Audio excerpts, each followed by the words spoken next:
Kaixo berriz, zer moduz, hemen nago, beste gai berri batekin, bigarren industria iraultza imperialismoarena.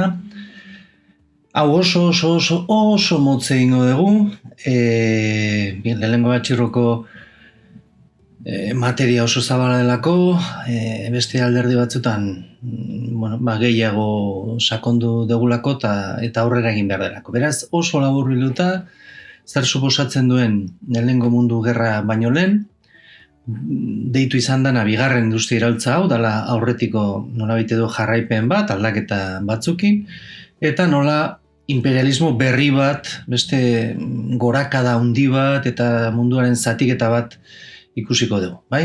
De hecho, hor dakaztuen karikatura hortan hori adierazten zaigu protagonista kurioso batzukin.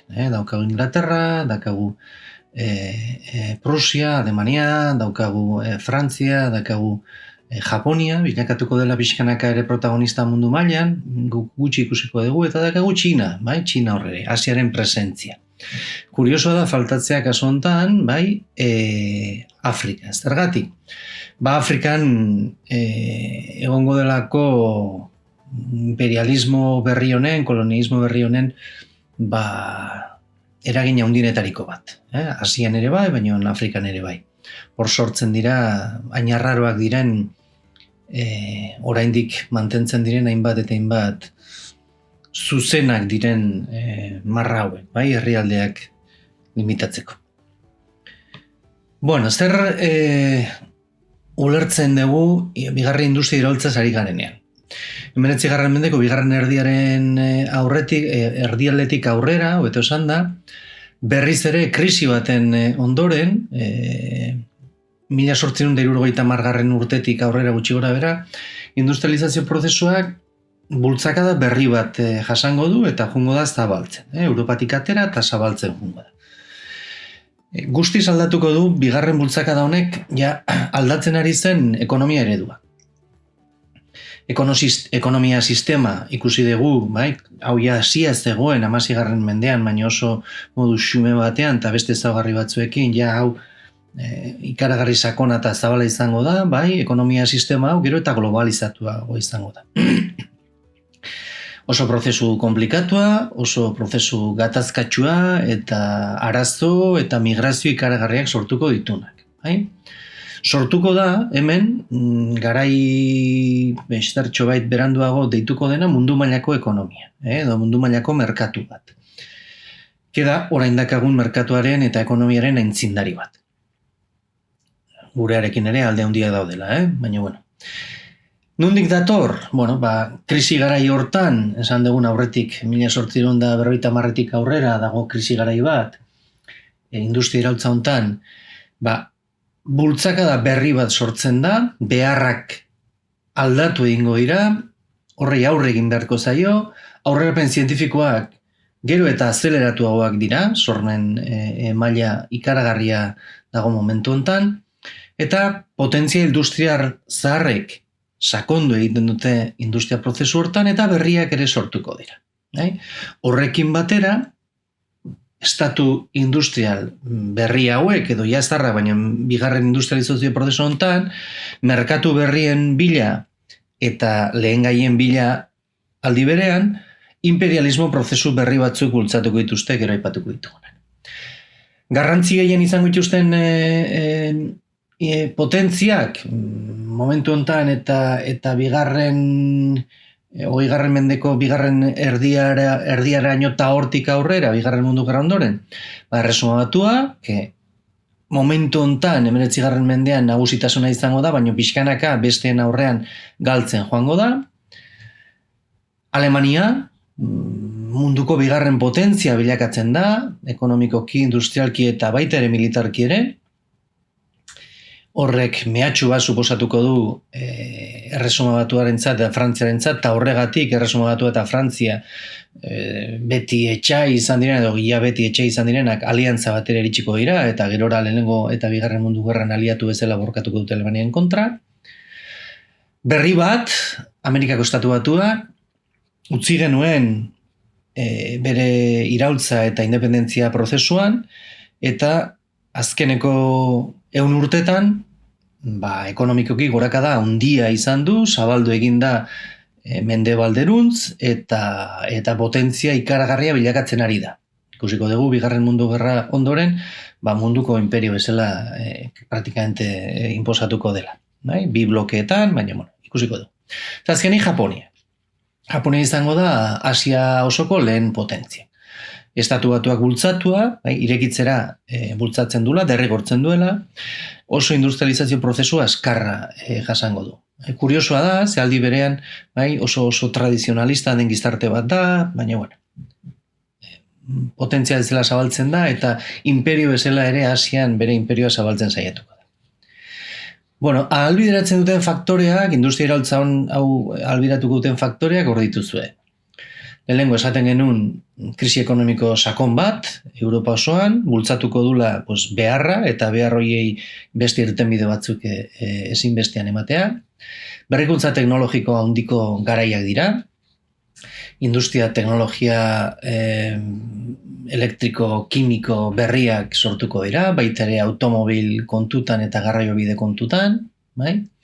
Energia iturriak asko aldatzen ari dira momentu honetan, batez ere petroloaren hidrokarburuen erabilpena jungo da inposatzen. Industria metalurgikoa ere sekulako aurrerakuntzak emango ditu, aleazio berriekin, altzairoarekin eta bar, eta erabiltzeko moduan, batez ere altos hornos deitzen diren horiekin, eta azkeneko beste iraultza bat ikaragarrizko garrantzi izango duna, eta logikoa da ulertzea zergatik izango da komunikazio sistemena. Hasiera batean telegrafoa, berora telefonoak, ahalbideratzen ditu komunikazio batzuk, urte gutxi lehenago, guztiz pentsa ezinak zirenak. Beraz, adibidea, koinziditzen, berrikuntza pila bat, aldaketa pila bat, eta horrek bultzatzen du mundu mailako ekonomia izugarri. Batez ere, aipatu ditugun estatu hauena. Horrek bultzatzen du, aipatu dizuet, estatu hauek bilatuko dutela, kapitala esan genezake, bilakatzen da protagonista nagusia, eta bilatzen ditu inbertsioak egiteko eremu berriak, lehen gaiak, aipatu dugu, adibidez hidrokarburoak behar dira, baina mineralak ere behar dira, espazio berriak ustiatzeko, eta kapitalismoak daukan beste elementu bat da, beti hazi egin behar denez, behar dela merkatuak zabaldu. Merkatuak nola zabaltzen dira? Europatik kanpo saltzen Europan ekoizten diren produktuak. 16. mendetik ikusten genuen, zabaltzen ari dela Europa, militarki, politikoki, ekonomikoki, 19. mendean aurkitzen deguna da, jarraipen prozesu bat, baina esponentzialki zabaltzen dena. Garatu eta sakontzen da asko gehiago, eta industria iraultza honek egiten duna da Europako potentziak eukitzea abantaila bat beste mundu mailako edozein herrialdekiko ikaragarria. Horrek bultzatuko du, berriz diot, Europar potentzia hauek bultzatua, mundu mailako ekonomia bat. Ekonomia globalizatua deitzen duguna. Behar berriak sortzen dira industrializazio prozesu honetan. Lehen gaiak eta elikagaiak behar dira, elikagaiak zergatik, biztanleria badakigu ikusi dugu asko handitzen ari delako, Europan ez dira nahikoak, eta bilatu egin behar dira beste espazio batzuetan. Merkatu berriak behar dira, handitzen ari dira ekoizpen prozesuak, gero eta gehiago, gero eta azkarrago ekoiztu daiteke, eta beraz, enpresek nahi dute, ekoizten duten, edo gaitasuna duten, ekoizteko gaitasuna daukaten produktu egin, unbaiten saltu, beste merkatu batzutan. Hortaz aparte, Europan, hainbeste hobetu da, egoera, bai sendagaien inguruan, bai higieneren inguruan, baita ere elikagai alderdian, nun biztanleria ikusten genuen gorakada ikaragarria izango dula demografikoki, biztanleriaren bizitza itxaropena zabaldu egiten da, eta hala ere, Europan dauden bizi baldintzak ikusten genuen industria garaiuntan ez direla onenegiak, pertsona askok, ikusiko dugu, baina 40 milioi pertsona baino gehiago, urte gutxitan, hamarkada gutxi batzutan, Europatik atera egingo da, eta eta kolonietara alde ingo du, edo bere bizitza bilatu onera ateratze aldera beste herrialde batzutara aterako da. Hor eskubian, ikusi ezakezuen maportan, interneten dakazu edozien mapa, nun agertzen dira emigrazio prozesu hauek. Eta azkenik esaten izuen, inbertsio aukerak ere bilatzen ditu kapitala gero eta gehiago da, gero eta zabalduago dago, banketxeek, enpresa handiek, gizon emakume aberatxek nahi dute etekin atera beraien kapitalari, eta errentagarritasuna handia duten enpresa berriak bilatzen dituzte herrialde berrietan. Bueno, horrek guztia egiten du Europarren nagusitasuna, nabarmena izatea lehenengo mundu gerra arte. Ikusiko dugu beste protagonista batzuk sortuko direla. Imperialismoari dagokionez, Europarrek ikusiko dugu, baina nozio ideia berri bat izango dute, beraien industria gaitasun hontan eta beraien teknologia garapen hortan pentsatzen dute intuitiboki, filosofikoki, politikoki, artistikoki, zibilizazio potenteena, zibilizatuena dela, beraien kultura, Europarren kultura nagusia dela mundu mailan, eta nolabaiteko prepotentzia bat ematen die, besteekiko. Eta beraz, saiatuko dira, zibilizazio egoera hori, beste herrialdetara zabaltzen. Noski, beraien onurarako. Karitate kontu batengatik. Imperialismo prozesu berriak sortzen dira garai hontan, Arrazoiak izango dira industrializazio beharroiek, aipatu ditugunak, lehengaiak eta elikagaiak lortu, merkatu berriak, emigraziorako lurreak, kapitala inbertitzeko espazio berriak, oantxe aipatu ditugu. Europarrek orain esan dizuet, berain zibilizazioa nagusitzat hartzen dute, eta beraz, logikoa denez, nagusia olima dira, berain zibilizazio hori kulturalki, teknologikoki zabaltzea. Eta gero badago hirugarren elementu bat, nazionalismoarekin zerikusia daukana, eta da garaiontako estatu nazionalak, beraien identidadea eraikitzen ari direnak oraindik ere, nazio ospea zerbait garrantzitsutzat hartzen dute. Bai gobernuek, bai elite politiko, ekonomiko eta pentsamenduzkoek, bakoitzak bere nazioaren nagusitasuna nabarmena dela eta nabarmendu nahiaz bultzatuko dituzte politika kanpora begira.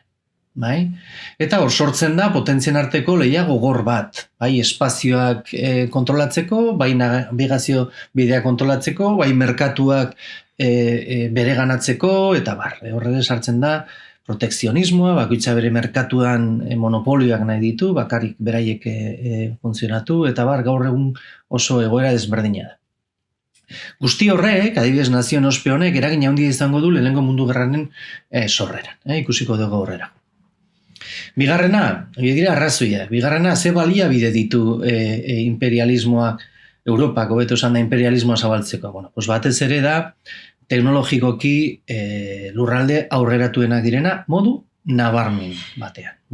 Baude, 3 faktore eragin ikaragarri izango dutela, lehenengo da lurrunontzia eta horrek eragiten duen indar hau erabiltzeko gaitasuna, bai fabriketan, baita ere garraioetan. Bigarrena industria kimikoa, honek bultzakada handia ematengo dira adibidez sendagai elementuei, baina baita ere 1000 aplikazioetara. Eta hirugarrena, eta hau guztiz esanguratsua izango da, eta erakutsiko digu zergatik lehenengo mundu gerra oso gerra berezia izango dan, arma industria. Teknologia aplikatzen denean, armei garai hontan sortzen den teknologia armamentistikoa da izutzeko modukoa. Eta ez da geldituko. Imperialismoaren ondorioak, ikusten dezue oso laburrari gerala, egongo dira militarrak, ekonomikoa eta soziopolitikoak. Eraginak oso potenteak izango dira. Militarrak, herrialde imperialisten arteko etengabe gatazkak sortuko dira. Lehen mundu gerraraino, ikusiko dugu koloniak direla medio edo Europan sortzen diren nazionalismo berri eta zarren arteko gatazketan, etengabeko gatazka txikia kakotxen artean, sortuko direla. Eta hori amaituko du, lehen mundu gerra guztiz untxigarri batean. Ondorio ekonomikoak ere gongo dira.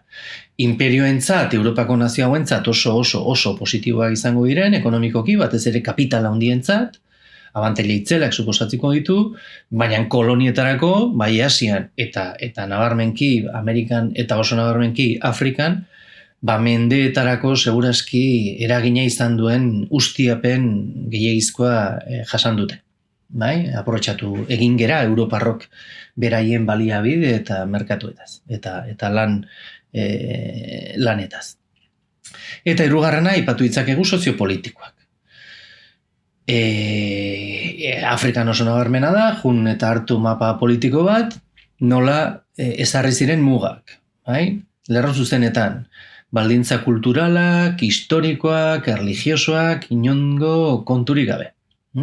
Europarrek beraien irizpide zibilizatuak, berriz ere komunien artean, kutxen artean inposatu zituzten, eta horrek ondorio sakonak ditu. Horrez gain, Europarrek beraien kultura, beraien hizkuntza, beraien erlijioa, beraien ideiak, beraien kosmogosioa, beraien mundua eta bizitza ulertzeko modua, onena zutela pentsatzen zutenez, kolonia hauetan, esartzen saiatuko dira. Eta horrek noski ondorioak ditu, bertako kultura, erlijio eta espazio soziopolitikoan. Ados?